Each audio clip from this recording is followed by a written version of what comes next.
The reserved room in the hotel. Arrival. John arrived at the hotel just as the sun was setting and a light rain began to fall. He was looking for a place to spend the night after his car broke down on a remote mountain road. The hotel looked abandoned, the kind of place you see in horror films and think, "I'd never walk in there." But he had no choice. The receptionist was an elderly man with narrow, sleepless eyes.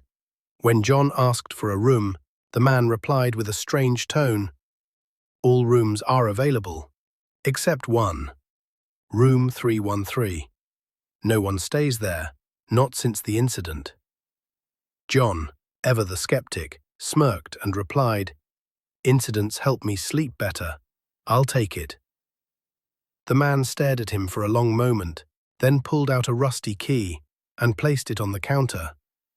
"Don't say I didn't warn you, Mr. John." Entering the room, the door creaked loudly as John pushed it open. The room was larger than expected, with old but tidy furniture and dim lighting, casting long shadows on faded walls. But something felt off. A large mirror hung above the desk, and it didn't reflect him clearly. His image was blurry, trembling. He shrugged it off, tossed his bag down, and lay on the bed.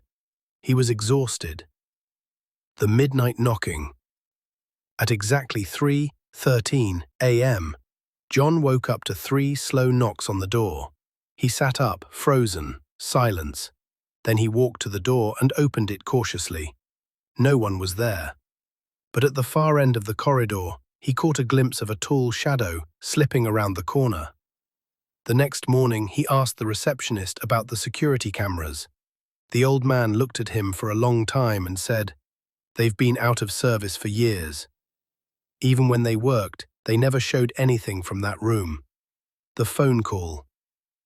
Back in the room, John tried to convince himself it was his imagination. At 2 p.m., the landline rang.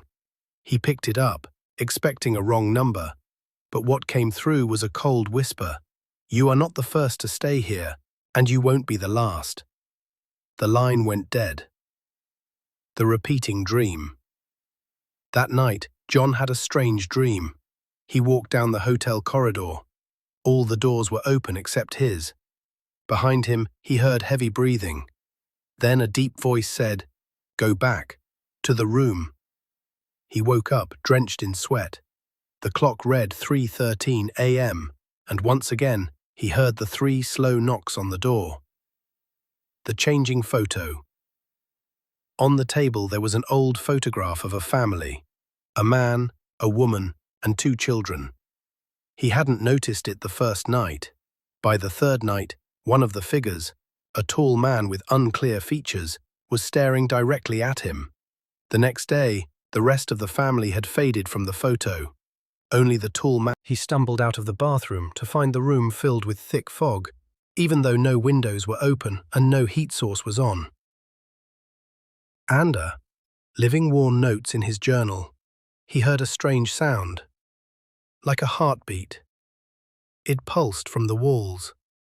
Curious, he placed his hand against one. It was warm, almost fleshy. He could feel a pulse beneath the surface. The walls were breathing. Searching phone, the guest book.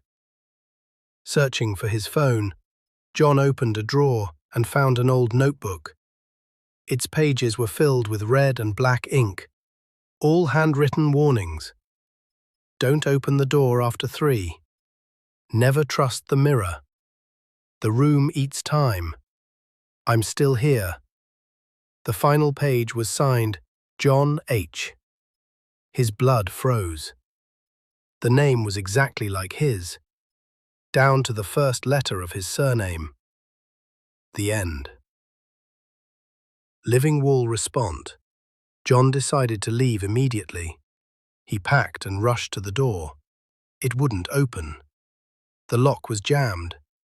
He turned to the windows, only to realize they were gone. The phone rang. He picked it up.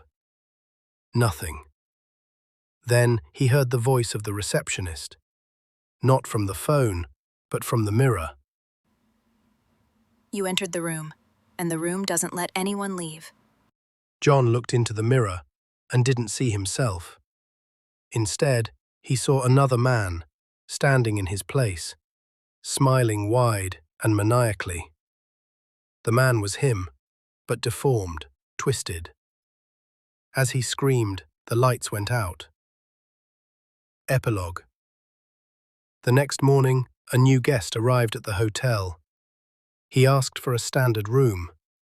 The receptionist replied calmly, "All rooms are available, except room 313. He glanced at the wall behind him, where a new photograph had been placed. A picture of a man named John, smiling a glassy, distorted smile. From inside the mirror, the end.